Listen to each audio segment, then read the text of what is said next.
চাষি ভাই এখানে জমিটা দেখুন, জমিটার দিকে দেখুন, এখানে বেড সিস্টেম করা হয়েছে, তার সঙ্গে সঙ্গে সুন্দর নালী ব্যবস্থা করা হয়েছে।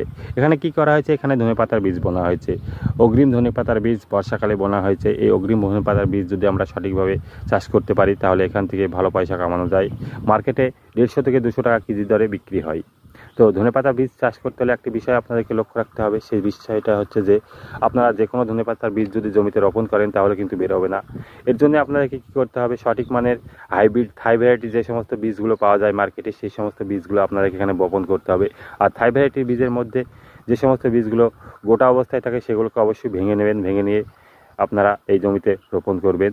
আর একটা বিষয় হচ্ছে যে কি, এই সময়ে যে সমস্যাটা হয় সেটা হচ্ছে জার্মিনেশন যদি সঠিকভাবে না হয় তাহলে কিন্তু আপনার ধনেপাতা থেকে চাষ করছেন সেই জমিটা সম্পূর্ণটাই বৃথায় চলে যাবে সেই চাষটা। সেই জন্য আপনাদেরকে কী করতে হবে, অবশ্যই আপনারা জার্মিনেশন পাউডার ব্যবহার করবেন এবং বীজটাকে অন্তত 24 ঘন্টা ভিজিয়ে নেবেন, ভিজিয়ে নিয়ে জমিতে প্রয়োগ করবেন। আর এই ধনেপাতার চাষের ভিডিও আমার চ্যানেলে বিস্তারিত আসছে।